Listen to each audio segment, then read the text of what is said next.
6.5 is all about our complex numbers, but writing them in trig form. So a complex number is, like it's always been, z equals a plus bi, where a would be your real component and b is going to be your imaginary component.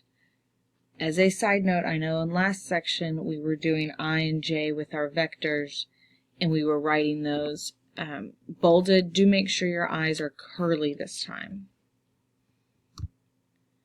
So if I have this example, my real number or my real component is -3. My imaginary component is the 2. To graph these, you still have your same set of axes like you always have. Your x-axis is now going to be referred to as your real axis, and the y is the imaginary axis. So since my real number here was -3, I'll go to -3 on my real axis. My imaginary number was 2, so I'll go to that and I'll plot that point. -3, 2, just like you would have plotted points for years and years and years. Now, this distance from the origin, much like with your magnitude of a vector, which showed how long it was, that length, this is called the absolute value of z. So here's my picture again.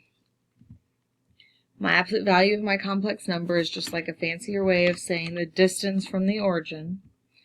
It is similar to the magnitude of a vector. So you do write it with those absolute value bars. So whether I write the absolute value of z and then I tell you what z is, or if I absolutely write it as the absolute value and I put the number in there, you are doing it just like you would do distance, just like you would do magnitude. It's similar or like your Pythagorean theorem. So find the absolute value of the complex number to the right. So the absolute value of -3 plus 2i means I'm going to do the absolute value of -3 squared plus 2 squared. I'm not doing the I in there. Notice that the b is the number in front of the I. It does not actually include the I. -3 squared would be 9. 2 squared is 4, so this is really radical 13.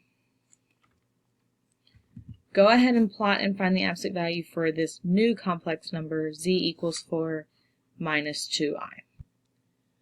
Check your picture with mine. I got 2 radical 5 for my absolute value. Make sure you simplified your radical there. Moving forward, we're looking at the trig form of a complex number, which is just like what it was for your vectors. So if you have a complex number, I'm just going to put one back over here. I know that since this was my real axis, whatever it is, this distance here is a. This is my imaginary axis. So this distance here is b.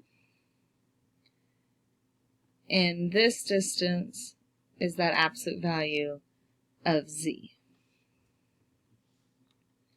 This again would be that point A, B. We do also call, when we're doing it in trig form, we use r to represent that absolute value of z. They are the same thing. Just for trig form, we always call it r.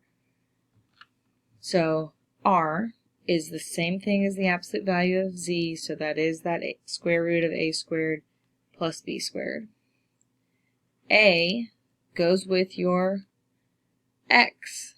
And again, we are going to be using this angle, my direction angle, just like we did with vectors. So it is going to be r times cosine of theta. And b, since it's kind of like your y value there, it will go with sine just like it always has. So if I have some complex number, z equals a plus bi, instead of a, I would say r cosine theta. And instead of b, I would say r sine theta. Don't forget the I next to your b. Most of the time you'll actually see it with the r kind of factored out. That way it's very clear and obvious what that absolute value is, or that distance from 0. And then you'd have cosine theta. And then you could say sine theta times I, or sometimes we pull the I out front. That way it's just a little bit more clear that it's not actually inside the sine function. R is like the magnitude, but it is called the modulus of z. And theta is like the direction angle, but it's called the argument of z. Just like that direction angle, though, to find theta, you're going to be doing tangent inverse of b over a.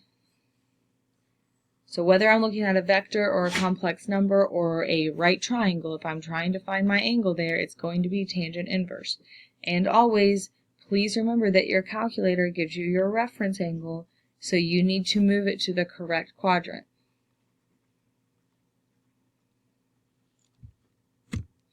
Okay, so try this, writing this in trig form. Since this is so similar to vectors, you should be able to do this on your own. So pause this and try this first.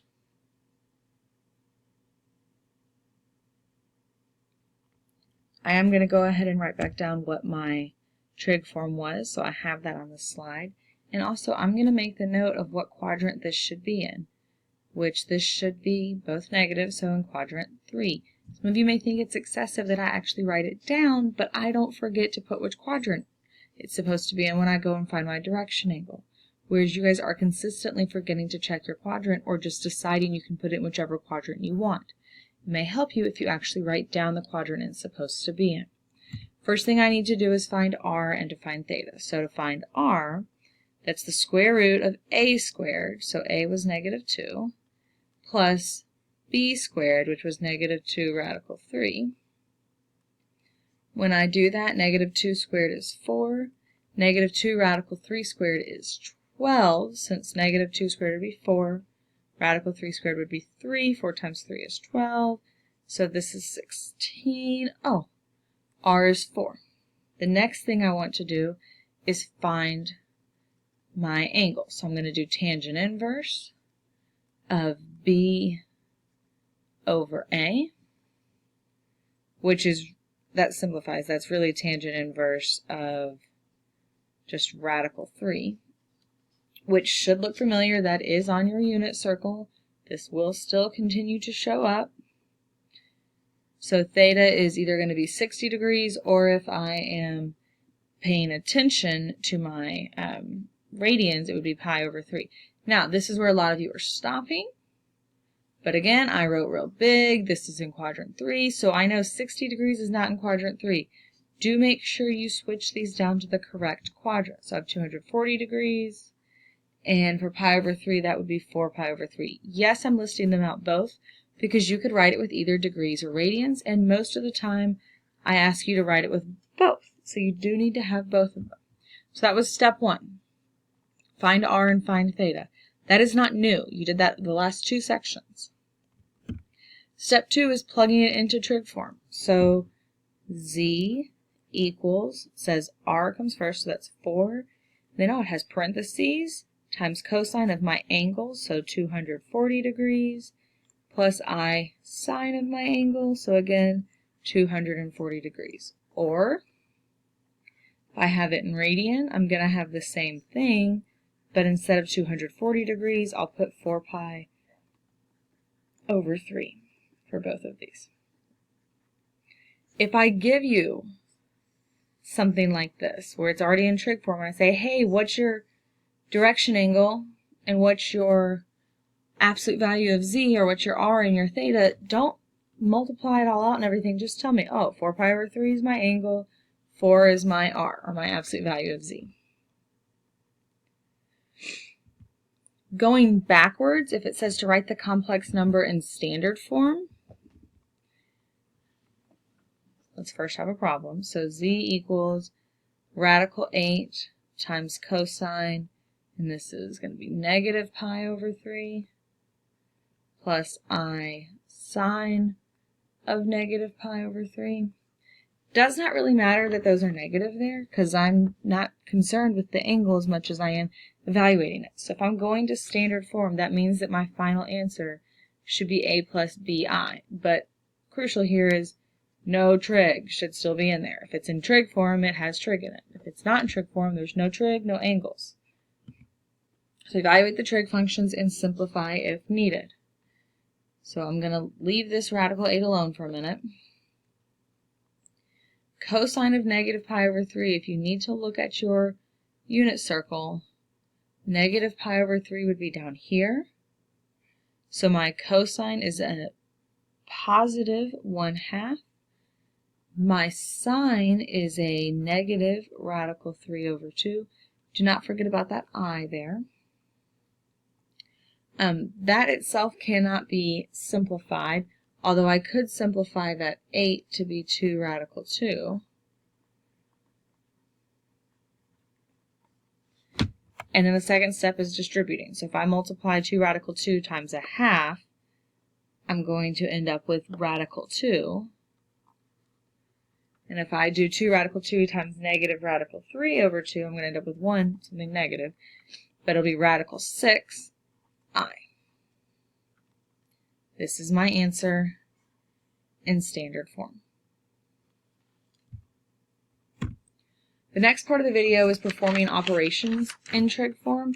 You could still multiply and divide like you have in previous classes with your complex numbers. So if you have like 2 minus 3i times 3 plus 4i, you could FOIL that out. Or if I had 2 minus 3i divided by 3 plus 4i, I could multiply by the conjugate there like you always have. That works. I need you to be able to do it in trig form as well. And you know what? It's a little bit faster this way.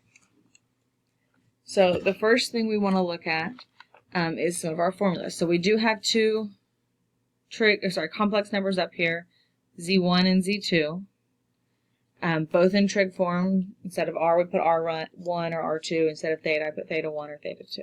For my product, to multiply two complex numbers, I am multiplying the r's, and you add the thetas, or add the angles. So I just need to, every time, identify what my r's are. I'll multiply them. That's the new r for the product. Identify my two angles and just add them. That's my new angle for my product. For quotient, you divide the r's. So when I had a product, I multiplied. Quotient, I divide the r's. And for the angles, I'm actually going to subtract them this time. You can remember the r's do whatever it says. Quotient, so the r's divide. Product, so the r's multiply. And then the angle does almost like an operation below. So multiplying and adding, we tend to put those two kind of together. Subtracting and dividing, we tend to put those two kind of together. So here's an example. Make sure you get the example written down, so pause if you need to.